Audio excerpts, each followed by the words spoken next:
Hey guys, welcome to the latest episode of Beyond the Tape, a podcast where we chat to people doing rad things in the mountain bike industry. In this episode, we are chatting with Duke and Ellie, or Duke Millington and Ellie Smith from Fusion Racing. We're chatting to them kind of about their last few races. So they've been at Innisbrook and then Val Di Sole, and now they're in Canada. So yeah, pretty rad little chat. Love to say thank you to all our sponsors. First up, we've got Trek Bikes. They make some of the raddest bikes on the market, and they're available online now too to make your life easier. Frank Mountain Bike Apparel makes some of the best clothing on the market. I absolutely love them. Their pants are super comfortable in these cold days. Shred Bike Care are keeping my bike clean, lubed, and running smooth. Fist Handwear keep my hands protected and my hands warm. Taylor Trails, they offer some of the best trails experiences in Tassie, and absolutely loved when I went down there ahead with them. Just rocked up with my bike and went riding. Lead Out Sports offer some of the best tools on the market. Abbey Tools, man. If you haven't checked their stuff out, definitely do. And if you're after something a bit more wallet friendly, check out Pedro, some of those guys. Dirt Surfer offer custom mudguards that are 100% recycled and are made of 100% recycled material. If you want to keep going custom, check out Capped Out Caps for some really rad top caps for your bike. And man, Oakley have been keeping my eyes protected from the elements over the last few weeks, so I'm absolutely stoked on them. As per usual, I hope you enjoy the episode, and yeah, grab a beer, grab a water, grab a wine, and grab whatever makes you happy, and enjoy the potty. The Duna cover fell off and got a bit stuck. Cartwheeled backwards down the escalator. Yeah, but it was all good. So someone grabbed it for us and put it on the escalator, and then it came back up to us, so we didn't even have to go down. But yeah, we were like, yeah, this is so sick. Next minute, bang. Is that just overloaded? Like the pinnacle of life is when your trolley is getting carried down for you? I think it's just like that's the ultimate, right? It's a pretty smart business move, not having to have elevators in store. Yeah, it's pretty fancy. Oh, because is it like multi-story? Yeah, it's a 2-story Walmart. Well, there's like 3, really, because the car park as well. Yeah. Living. So there's like a whole camping outdoor auto section upstairs. It's like Bunnings, Anaconda, and Woolies. BCF. Just everything. Like, we got everything from the van, including our supermarket shopping and everything. Like, we didn't have to go anywhere else. It was just Walmart, and then we're done. So good. It's so rad. I don't know why I'm so interested in Walmart out of everything you're doing. But Oh, I was too. It was my first experience, and it was definitely one worth doing. heck yeah. Way better. You've given up on Whistler and stuff now, right? You're just going to go live in Walmart and experience them all. We just stayed there in Vancouver.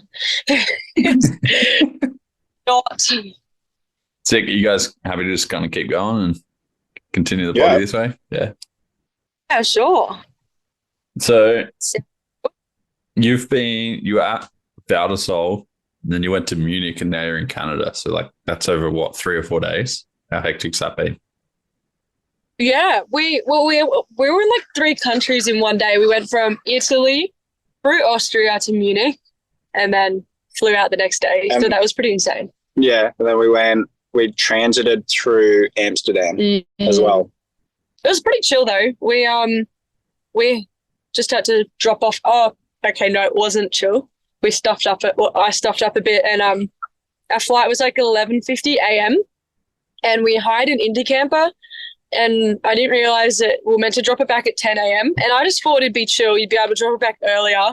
And they're like, no, like you can't. I'm like, well, crap, like we have to because I'm going to miss my flight. Like they're like, well, you just can't. And I just like was so persistent. I'm like, we really have to. I was like getting to the point where I'm like, we're just going to have to like park it there and hide the keys for him. But I'm like, we'll definitely cop a fee or a fine if we do that. But they end up coming around and let us get there early at 9 a.m. or even earlier.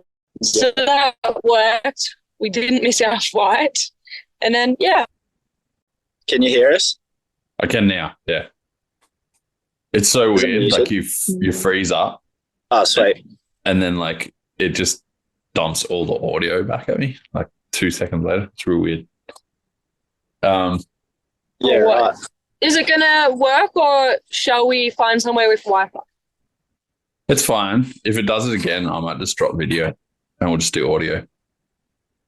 Okay. Yeah, okay. Yeah. Because that takes up Shame, heaps. you'll have to like quickly show this though. Surely. Yeah, At the start of the podcast. I'll hire someone just to animate your mouths and we'll just add the audio. Yeah. She's that stuff. Yeah. Like, puts the random mouth in. Yeah. Yeah. Yeah. So you flew over to Innisbrook the day before? Sorry. Yeah. Got into Munich the day before, picked up the Indy camper. Zoe, Cuthbert and Ellie came and picked me up in her van. And then, went and got the Indy camper, tripped through to Innsbruck, and then did practice and qualifying the next day, I think. No, just practice. Oh, just practice. No jet lag? Yeah. Good time? No, I don't really get jet lag. He did a bit of a pre-jet lagging. Yeah. A couple of days leading up, like pre-jet lagged a bit at home. Yeah, just start adjusting to Europe time Before. That's a smart idea. Yeah. Yeah, it works pretty well. There's this app called Time Shifter that my physio coach, Matt from CoSport, got me onto, and it like gives you a full plan of like what to do and not to do, like when to avoid caffeine and like when you should go to bed and when you should wake up for the days leading up and even the days after getting there, so that you can like adjust as quickly as possible, which is good. That's wild. Like whenever I've Yeah. done it, I just go and party or stay up for the whole night as soon as I land and then I'm fine. But that's what I did. So after Cairns crankworx, I left the next day. Holy, that was a mission. I don't sleep, just went out to the after party and went home for I think an hour. We got about an hour's sleep and then went, and it worked pretty well. It worked a treat. Yeah. So yeah, you can go away. What was crankworx like for you guys? It looked pretty big this year over there. It looked like a good little session and a good little event. Yeah, it was good. Speed and style field was stacked at Innsbruck. Like the top 16, even the rounds of 32 were like solid. Like there was a lot of quick guys, like a lot of the German and like Euro slope style guys were getting in on it as well. So they were throwing in some pretty big tricks. Yeah, it did look. I definitely noticed that. Hey, like I think I saw like Mick Williams and a few guys, and they were up against like some pretty heavy hitters straight away. Yeah. Yeah. And what was the downhill track like there? I haven't really looked at it too much. We really like it. You like it, don't you? It's a sick track. It's super Australian. Yeah, like it's not very gnarly. It's not got any real jumps or anything. It's just kind of natural, technical. Well, not even that technical, I guess, but like hard enough. It's probably just fast and rough is how you describe it, I guess, when you're going fast. Yeah, it's like super chill to just lap, but it's pretty terrifying doing a race run. With those bridges and stuff. I almost launched myself off one of my race runs. Just got bucked off a rock wrong and probably was on the bridge 50 mil. Hung on. That's so good. They love those like wooden bridges over there, eh? Yeah, I think it's because they're wetlands. They have like heaps of marsh areas in the hill. True. Yep. And you can't really put a trail through, so that's their only option. But, yeah. I mean, it is fun. Yeah. It's fun. Like they kind of like weave around a bit, but fun to just ride. But then you're like, oh God, I have to do it like really fast. Yeah. And then it gets stressful. They're like speed boosters out of Mario Kart. It's like super smooth and chill on them. And then you hit the end of it and just like bounce back into rocks and you're just like falling. Yes. So sick. Yeah. But all in all, crankworx, we had a few. You had a few crashes. Yeah, I had a few hugies. And I got a flat tire in my race run, so like it definitely could have got a lot better for us, but it was still so fun. But yeah, definitely not the result we're after at the end of the day. But it's just about fun and having a good time at those events, right? Or you guys like trying to get the whole crankworx, like King crankworx, Queen and crankworx, be up in those points as well? Well, there's like a full downhill overall now, and you like, Right. yeah, so you can win what is it? I think there's like 180 grand Canadian prize pool Just for in the whole downhill series. So I'm only doing the downhill, but yeah, I'm definitely like giving it a good crack. Like, yeah, and yeah, Duke's giving it a good crack. Yeah. I was planning to give it a good crack, but then broke my wrist and sort of only got to race pump track at Cairns. So yeah, use his time in Whistler as a bit of a training camp, and then give it a good crack at crankworx Whistler. Yeah, but yeah, crankworx, we like definitely put a good effort into it. It's such a fun event. Yeah, but you still want to try to get good results and good prize money, so it helps keep you on the road and traveling. Yeah.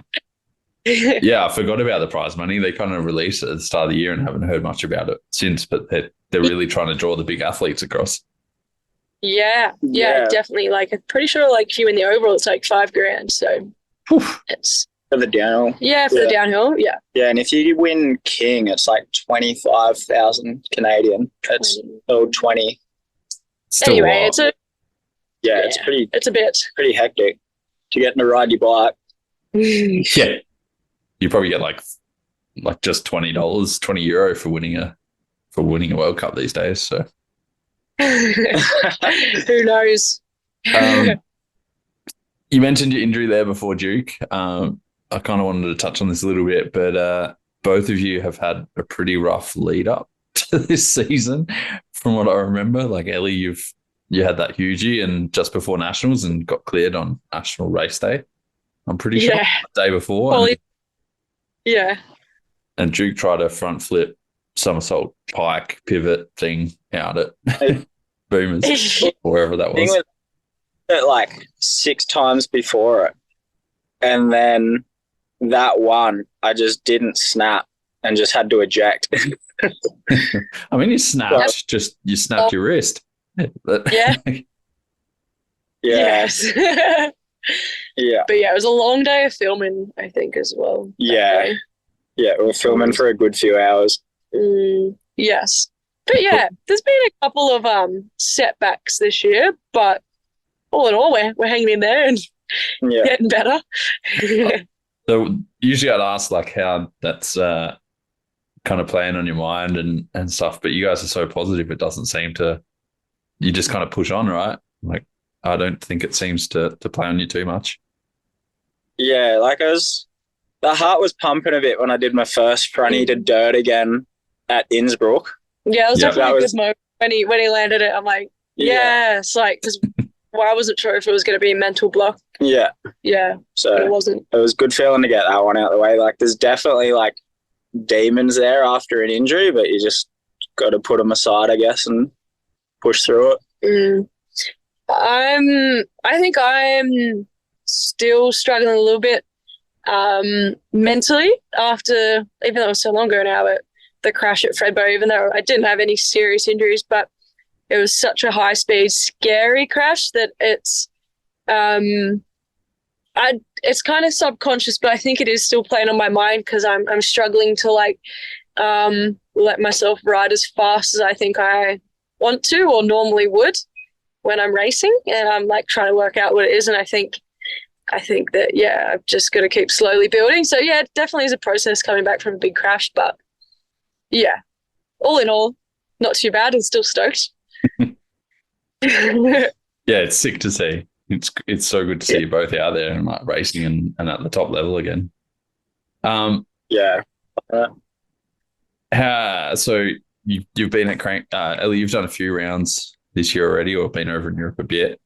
And Duke, you had the whole crankworx warm up. But what was it like getting to Val Di Sole and seeing that track? It was good. It was sick. It's like such a cool track, and like they'd fixed it up a lot, like filled in a lot of holes. So like when we did track walk, we're like, oh yeah, this looks so sick. Not easy, but like you could tell that they'd filled in a lot of stuff. But by the time practice came around, because all the juniors practiced first, and then when we got to the track, we're like, oh yep, this is rough. So Yeah. They put so much dirt down that thing. Yeah. Like people were saying there was like chest deep holes in it last year. Yeah. And then the track up to ground level. So they put a lot of work in. Yeah. They would have thousands of tons of dirt back into it, I reckon. Yeah, we were just so stoked. Like Val Di Sole has always been somewhere we've wanted to go and ride, and like, you know, always hear everyone talking about how it's like the gnarliest track on the circuit. And yeah, so just being there was like so sick, and to be there together and to get to both race the World Cup was like so cool. Dream come true. I heard like it was literally in the thousands of tons of dirt, and they were helicoptering it up the hill to just dump it down because, as you said, it was like so ruined. Yeah, I wouldn't be surprised. They were probably using like those 1,000-kilo bags of dirt, like those big white bags. They were probably just dumping them and pouring them down the track because it was, so full. Because they can't build like a new track or do anything there. They just had to fix the old one. Yeah. But it was a weird sensation because the dirt was so fresh. Like it turned like sandy, powdery sort of thing. So the first few laps before anything formed up, it was like you're riding on top of sand and it felt like you were floating. Yeah, right. And then when you'd brake, you'd like dive back into it again until all the lines formed properly. And then it rained and it was good. Yeah. I mean, I had some pretty big FOMO, like from the photos I saw, just of like the dust blowing up and the huge explosions I saw of just power. Yeah. Somebody got a photo of me in one of the turns. I like That's the one I saw. Yeah. I was running the GoPro when that happened, and the dirt like came up past my face. What? And then all the was on the berm just like lit up, going like, oh. It was hectic. It did look. It obviously was a lot smoother and a little bit more flowy than past years. But what was it like riding it? You obviously felt like you're riding on sand, but were there just holes everywhere? Was it so fresh? Yeah, like seeding runs, there was proper holes again. Like my shoulders were sore. From like holding myself up off the bars. But it's not just a hole, it's just like the fact that it's just the whole way down, it's either rocks, roots, or holes. Like there's not much like just like dirt. Yeah. You've got like that top berm section and then go into that. The only rest spot is pretty much that little bridge. And it's like mad holes coming in. Yeah. Just, and then we saw riders on that bridge like letting go of their bars or like dropping their hands down to get a tiny bit of respite. Yeah, it was nuts. Crazy. But I don't blame them. Like, by the bottom, my shoulders on qualies day, like before my qualies run, I was up the top warming up and I'm like to Duke, I'm like, my shoulders feel bruised just from like the impact riding. Like I didn't crash at all. It was just from like just the muscles were cooked. So I got to work on that. But that was so sore. Yeah, heaps of push-ups the whole way down. Like it was wild. And then even when you like do that last Val Di Sole jump out into the open, when you land that, so hectic. Like you can't even rest there. Like it's so like, oh yeah, that's pretty smooth and chill, but like the top of the corner's blown out and then like braking bumps the whole way into it and you're like barely hanging on before you even hit that. And then, it was wild. But all in all, actually, we're painting it like it's horrendous, big. but it's like so fun to ride. But trying to go fast was a different thing. Well, for me anyway, for being my first time. I think next time hopefully it'll be different. But like I just really struggled to try to add speed. Like I was all good riding it, but just felt like if I tried to go faster, I would have a hugie just because it was so steep, so rough, and just so different to what I've ever ridden. So that was an experience. It was definitely like a sick track. So good. Even though all the holes and everything, like that's what sort of makes it. Like it's just gnarly. Like if you look at the track map, it pretty much goes straight down the hill. There's not like the corners are there, but they don't really do anything. They kind of just end up just traversing like the same straight line, right? Yeah, well, the way it was taped, you were pretty much going like inside to inside, like through turn to turn. So like you were trying to make it as straight as possible, like as you do on a racetrack, which ends up being pretty much straight down the hill. And then even tried to make it less straight. Yeah, they bunted it to try and like slow it down, but it was still like crazy fast. Mm. Were you kind of prepared? Like you obviously do track walk and you're walking down the thing, which I heard is just as hard as riding it. But were you able to kind of prepare yourself at all for what it was going to be like to ride it? Yeah, like I find like myself, I'm pretty good at like looking at stuff and knowing how it's going to feel when you ride it. Like I hit all my lines first run that I sussed in track walk. And then, as things developed through practice, just like found the new lines and stuff. So it was pretty chill to like just ride the track. Yeah, there's no features on it that are actually like super scary or anything, if that makes sense. Like the whole thing's like really rideable and like all good, but it's when you like try to piece together a full fast run. So it's adding definitely felt speed. prepped to ride it. Like wasn't scared or worried to ride it, but we knew it was going to be rough though. You knew it was going to be like there's definitely gnarlier tracks to ride, like the Morzine steeps or something. Like they're clear just to like ride down, but it's like the speed that you add to Val Di Sole is what makes it gnarly, I guess, because it's such a track. So I guess maybe I didn't exactly know what I was in for, because I'm like, oh yeah, this looks like pretty rideable and all that. Like I wasn't feeling like, I probably felt more nervous for like, say maybe Lenzerheide World Cup, which sounds stupid, but like, because I prefer tech over jumps, and there's some jumps at Lenzerheide. So the night before practice, I was kind of going to bed thinking, boy, I got to do some big jumps tomorrow. But like after the Val Di Sole track walk, I'm like, sick, keen to ride that. Yeah, that's sick. Yeah. What was it like putting down that first fast run and starting to add some speed then? Were you kind of just like, oh shit, here we go? I don't know. I think I did a top to bottom, like third pracky run in. I just built different. Just way to brag. I did not do a full volleys. I did, stopped once. Yeah, I think because we had 2 pracky days, didn't we? No, just pracky day and then seating. Yeah, like seating day with practice before. Yeah, I did like a top to bottom first pracky day, and then I did a top to bottom before seating run as well. Fast? Yeah. They're probably like 70% pace. Mm-hmm. They're like, So there's not much time to practice anymore, is there really? I feel like it's similar to I'm actually finding it better than last year because we get to watch the B practice the day before practice. So we do track walk, watch the juniors practice, and then have 3.5 hours of practice. And then the next day have 2 hours and then qualies. Yeah. I find it works. I forget what it was last year, but I feel it works better. Like I've got a lot more runs in than I did last year. Yeah, like I think I got 5 or 6 pracky laps in the first day. I don't know if I was just frothing or like the track. Like that was with like heaps of yellow and red flags too. Yeah, there was a lot of red flags. Yeah, does not surprise me in the least. But it's almost like they've condensed it instead of reduced it, so the time is less. But you guys are managing to get more runs in because there's less people on the track. Yeah, simple. It's sort of good having the juniors like the days earlier because then.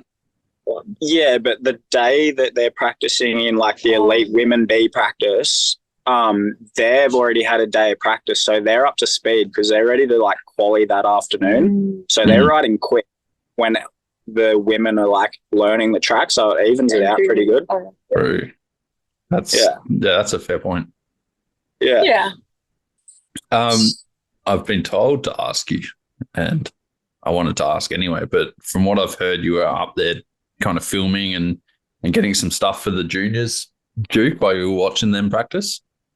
Was that kind of like just something you decided to do on the spot, or was that something you've kind of always done? I did it at World Cups last year when I was cruising around with Ellie when I didn't race. Like, I'd just take the trail bike up or whatever and just cruise down the track and, like, line spot. I noticed, like, a lot of the bigger teams have, like, people that they send up on track for line spotting and, like, send videos back and say this is, like, opened up or avoid this. There's, like, stuff popping out of the ground here. Don't hit that. So, yeah, and it's good for me as well to, like, look at the track, because I practice after. Like, I managed to get into A practice with the number plate that I got. First World Cup A practice, they just read your name, man. They're just like, oh, we have to pick it up. Yeah. I was like, how the heck did you get that number plate? But I realised you did pretty well at Nationals and Oceania, so... Yeah, like, I ended up with plate 132, and I think A practice goes back to plate 180, from what I heard. Yeah. Yeah. Is that grinder super loud in the background? Can't hear a thing. Oh, really? Wait. Yeah, no, it's circular. So there's a guy fitting out the back of his van in the car park not far from us, I think. No, I can't hear a thing. That's sweet. Perfect. But yeah, it's good to, like, I guess Ellie and, like, the boys on the team as well to, like, see what's happening with the track when they're not riding. Like, because, and then on, I think it was, like, the boys' seating day or race day, like, I'd got to practice before they did their run. So I, like, showed them my GoPro runs from practice and they could, like, see how the track had transformed while they weren't. But there's, there's like an hour or so of practice between. So they practice, you guys practice, and then they quali, so they could be on a completely different track. Yeah, like, the holes have gotten bigger and then, like, a few lines that opened up that weren't there. And yeah, like, it's crazy how much the track changes throughout the course of the weekend. Yeah. Yeah. And I guess that's part of, like, one of the best parts about being on the Fusion team or being a part of this kind of new group is being able to share that data or share that experience or share what's going on when people aren't allowed to ride. Yeah, for sure. Yeah, definitely. Yeah. Because we're all in, different practices, like Duke and Josh in A practice, and then the junior boys are in my practice. So definitely help each other. But like, it's good compared to, like, doing it solo, I guess, where you're just, like, watching your own GoPro videos and then getting whatever information you can off mates or whoever else you know that's been riding when you haven't. Yeah, but we can just go to each other and what's the track figure out how the track's running and I've heard that some teams have actually got their mechanics or a rider. They've entered them into the race and made sure they're in B practice, and then they're following their riders down the track as a coach. What? Yeah. What's her name? The Italian. I can't remember her name. Veronica? No, Marina. Marine, French. No, other one on Mondraker. Yeah, Eleonora. Yeah, she was there. But a mechanic I've seen at other World Cups. He has, like, a race plate on, and he, like, does laps with her and, like, helps spot lines and stuff. And in B practice. A practice. Going me into everything. So they, like, they have a DNS next to their name for qualies and stuff because they don't actually do it. They just literally have the plate to do practice runs. Yeah, like, that was with, I think, Commensal Muckoff as well, like, Tubal that owns the team. I was listening to a podcast a month back or so. He was, like, still registered as a rider on the team until, like, last year or the year before, I think. Well, man, Dan Atherton's still on the Atherton team. Like, he hasn't ridden since 1964. Like,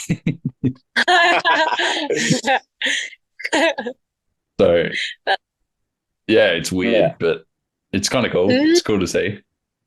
Yeah, whatever works, I guess. Talk us through your kind of qualies stuff. How was that for you, Ellie? How was the quali run, and how was your prep for that?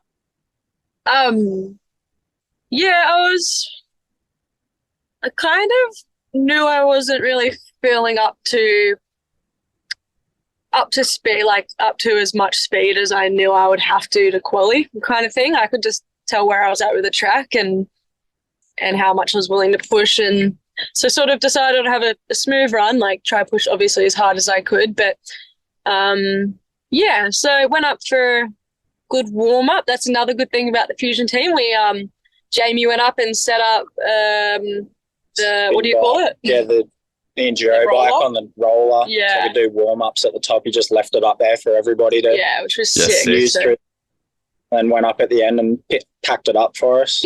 So that was so good to warm up on. So felt I wasn't feeling too nervous. I was feeling confident to get down the track safely. And you threw a couple of rocks at me for a warm up.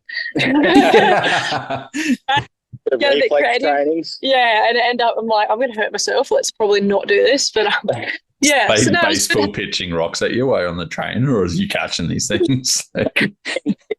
Yeah. But it was good having Duke up there. I definitely missed having him at the first 2 World Cups. I could definitely tell, like, because we've been together since, like, literally the first day I rode a mountain bike, Duke was there. Like, so he's literally always been there. And I knew I'd be fine and I'd get through him and stuff, but I definitely think I ride better and feel better mentally when I've got Duke there, because he's, good mentor and mechanic and everything. So it was so good having him at the top for the warm-up and before the race run. And, my qualies run just I wanted to just have a smooth, nice run and honestly missed a few lines right out the gate in, like, the easy part of the track. Like, on the first, it was like I accidentally took an inside line where I was meant to go outside and, like, got on the brakes because I wasn't sure how it would feel because I hadn't ridden it, and just a few silly little mistakes like that. And I'm like, what are you doing? That's the tone for the run. Yeah. But we got down slowly. So definitely not stoked on the result. But also I'm like, I can't be too disappointed because I got through my first time at Val Di Sole in one piece, and it's like I know exactly what I have to work on. So things could be worse, that's for sure. But the whole experience was definitely good. Yeah. And how about you, Duke? First World Cup, Val Di Sole, in qualies. Yeah, it was sick. I wasn't used to doing, like, such a long warm up at the top of the track. He hopped on the spin bike for like 5 minutes. He's like, I'm done. I'm like, bro, you've got like another 20 minutes. Like, you need to stay on the spin bike. Like, I've already warmed though. Like, you will tone it down a bit. Just cruise. You can just cruise. He's like, fine. So funny. Yeah. And then G-Banger, one of the New Zealanders, turned up. And then we started throwing rocks at each other while on the spin bike. And you even did a bit of meditation. I caught him just doing a bit of, like, just sitting there meditating. Sat in the lotus position meditating for a bit. Well, I feel like he got up there too early, Duke. No, he didn't. He just brushed it. We've got to warm up. Yeah. But the run was sick. I only had like one moment where I bottomed the fork out. It was like landed heavy in a hole, bottomed the fork out, did a massive push up off the bars, and then because of that, like, bounced, and then, like, bottom bracketed a rock, 2-wheel drifted a corner, like, shot out the end of it all good somehow. And then, the run was sick. And then there was the four cross too. So I did like 2 World Cups in one weekend. Man, I was so stoked to see the four cross. Yeah, it was so sick. The track was prime too. We had like a bit of rain through the day. And the first berm was like a groomed flat track just with like that nice fluffy dirt on top. Mm. It was carnage though. Yeah, Crazy. It was wild. Like, were you more excited for the four cross than you were for the downhill? I was frothing both. Yeah, he was just full. I know. When there's bikes involved, I just get frothy on whatever. That's so sick. Yeah. I guess that's why I like crankworx so much, because you just get to like ride heaps of different bikes all week. Mm. Did you qualify for four cross? Yeah, and then I messed it up in the round of 32. Okay. I was running flats because I wanted to be able to drop my foot easy for like power sliding up the inside in the turns. And Ellie Ellie called me out that I should wear clips for pedaling. Yep. And then being out a second turn in the round of 32, I put power down on the back wheel, skipped out, and I slipped my foot off the front of the pedal and like rode off the next lip sitting on the top tube. Position and just couldn't get back up the inside of him, so got knocked out. And before that moment, he was sitting right behind Slavic, who ended up Duke was hooking. I'm like, hell yeah. And then next minute, like, he went out of sight, and I'm like, and then they came back around and he was in third. I'm like, what the heck happened? Like, and then found out. So flat pedals. Yeah, always clips, babe. Always clips. Yeah. Always. It was cool though. Like, Mick Williams was there as well. You guys were riding together. Yeah. He had a hugie in, I think, around a 16. Yeah, just because he shredded his drive, his DT like splines. He just sheared those off. So it was, out the start gate, he just sheared that. So he was borrowing Louise Ferguson's bike. She's probably a good 30, 40 kilos like that. Yeah, like, a lot lighter. Yeah.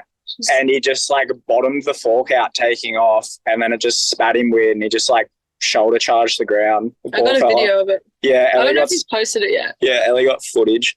Yeah. He has the most wild crashes I've ever seen. Like, just ridiculous and never injured. He's built like a bulldog. Hey? He's a strong boy. Yeah. It's just a nugget. I don't actually know if he's got bones. Like, I think he's just like pure muscle. Yeah, it's just a muscle nugget. I agree. So if you were to like kind of sum up your Val Di Sole experience for both of you, like how was it and what you kind of learned and what are you going to do better, and I guess just the general synopsis. 10 out of 10 would recommend to a friend for the experience. Like, great forecast. The track was sick, like off like steep, gnarly tracks. Probably more time on the downhill bike would have been good, because you can't really help that when you get a broken wrist. Like the broken wrist prior to the trip probably wasn't great. Don't recommend it. Yeah, don't recommend that. I think I did. What I do? I did like half a lap of a Wobber downhill track with a friend, just sectioning stuff before I flew out. Like, I think like 3 days before. Yeah, heaps of prep. Fine. Yeah, heaps of prep. That was good. That's a lot for you, yeah. And then you'd do it again? Yeah, I'd race the World Cup again. It was sick. Sold it. Converted. And how about you, Ellie? How was the weekend for you? The weekend, it was sick. It was a good weekend. Great having Duke back, and awesome to tick off the bucket list of riding the Black Snake. That's what it's called, right? Yeah. Yep. But for next time, I know I've definitely got to get a bit stronger in the upper body. So I can, because that definitely, I'm so fatigued that if I try push harder, I'll probably crash. So that's definitely not to be thinking about when you're trying to go as fast as you can. That's probably the biggest thing. And just definitely got to try ride tracks sort of more like that, to be able to ride them faster, because I just couldn't get to the point where I could get off the brakes enough. But overall experience was sick. I can't complain with it, in one piece, and learnt heaps. So it was great. And it was good seeing like Kale qualify, like after the first 2 rounds, hadn't qualified yet, and it was sick too. So it's kind of good, that's another good thing about being on the team is, even though not every race might not go good for yourself, and like poor Josh broke his wrist. But we all got to see Kale kill it and quali. So all in all, quick tongue twister. Dude, everyone in SA was just like frothing when they saw he qualified. They're like, fuck the elites. Like, we're just watching juniors. Like, we don't care about everything else. So it was so good. He's been working real hard, and knew it would come. Yeah, but they had proper stint over here, like riding a bunch of different bike parks, because like for Aussies, it's so wild, like coming over to Europe and like riding steep, long, gnarly tracks. We've got like Medina, and that's Yeah, Yeah. Made A wobbler, a is wobbler pretty good. is like Okay. open back. But it's been closed for quite a while. So Yeah, for like a year. So I don't remember the last time I rode it. Yeah. But that is pretty good. But it's still kind of like not that comparable. yeah, like it's different. Yeah, it is different. Like, you get routes in Australia like what you get in Europe. I guess Okay. the pirates and stuff, like they're just like that rock wall section in Val Di Sole. Oh, That route section after it was like riding down like stairs. double height stairs. They're like Yeah, so thick. it was like roots as thick as your thigh, Mm. and then like probably a foot drop in between them with like minimal dirt. Mm. Yeah. Like, yeah, So- like it looks gnarly on like the camera, but then being there, it's like a whole other thing. Hey, It's fun. That's wild. What's your plans coming up for the next one? You got crankworx. What are you doing? You're in Whistler. Is crankworx Whistler next? Yeah. So that's in like 2.5 weeks. Yeah. Okay. Yeah. There's Hardline, there's crankworx, and then there's World Worlds. Chance. Yeah. And I don't Yeah. think the selections are public yet. No. Yeah. But I can't. Not we public. can't. Yeah. No comment. no Yeah. comment. But yeah, Duke heads home Yeah, I had sadly home 6th of August after after this. crankworx. The budget is empty. Yeah. Home and work again. But some yeah, I'll be sticking around for another month. Yeah, do the next stint of the World Cups. Well, actually, Andorra and Luneville, and then I head home.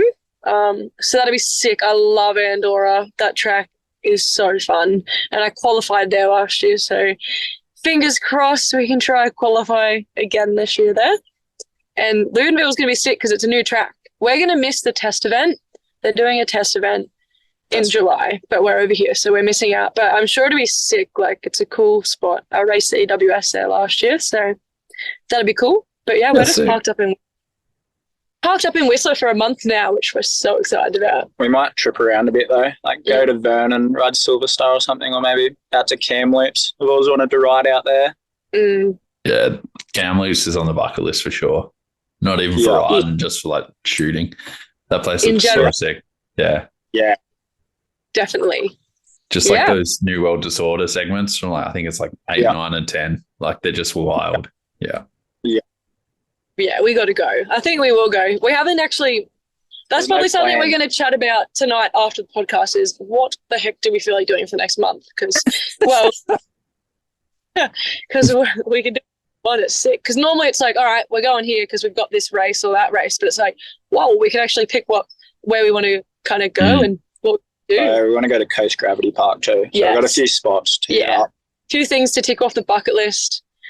Put While some we're miles here. on that U-Haul in the next Yeah. few weeks. That's what we're going to work out because it's only like $20 a day to rent, but then you got to pay for the kilometers. So we'll work out what the budget is, and that'll probably decide how far we travel and where we go. Yeah.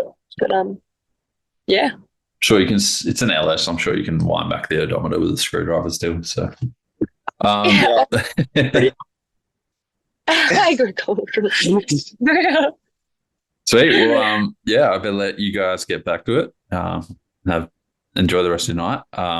I'm gonna get on to editing and producing this for today. Awesome. Anyone you want to thank before we head off?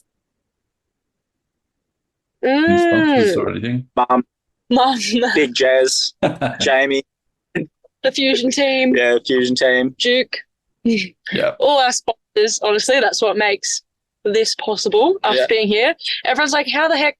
Like, how are you traveling again?" It's like, well, we wouldn't be here if it weren't for our sponsors helping us out big time.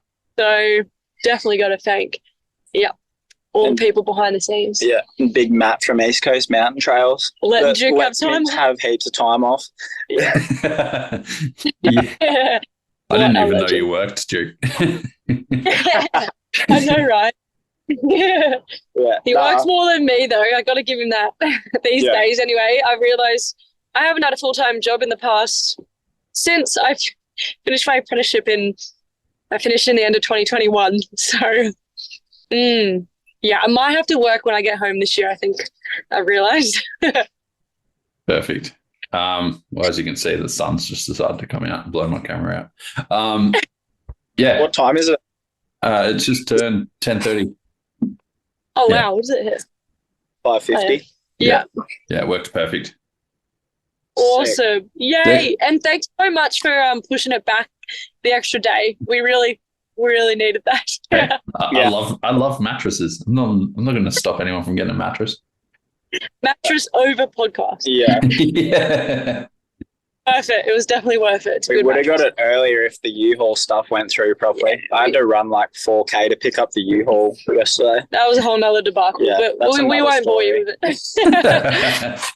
Perfect, guys. Yeah, well, enjoy the rest of your night, and I'll send you a message once this is all ready to go. Awesome. Thanks, Perfect. Dave. Thank you. Cheers, guys. There we go, guys. Another rad episode in the books. Chatting with Ellie and Duke from the Fusion Racing crew. If you want to check out how their season is going, make sure you head over to the Fusion Racing team Instagram. Keep up with what's happening with those guys. Or check out Duke Millington or Ellie Smith on Insta as well. If you want to support the podcast, jump over to the website beyondthetape.com.au and buy some merch or donate a coffee or whatever and help us out. If you want to support our supporters, Trek, Franked Mountain Bike Apparel, Shred Bike Care, Fist Handwear, Tailored Trails, Lead Out Sports, Dirt Surfer, Capped Out Caps, and Oakley. If you want to help those guys out, go and buy some merch. Let them know you came from here by using the code Beyond the Tape or Beyond the Tape 10. Get yourself a bit of a discount. If you don't want to separate yourself from some of that hard-earned cash, make sure you tell your mum, tell your nana, tell your brother, tell whoever about the potty, share it on your socials, and spread the word. Thanks to everyone that's done so already. It's going to be a pretty big second half of the year. So until next time, go out and have a bunch of fun.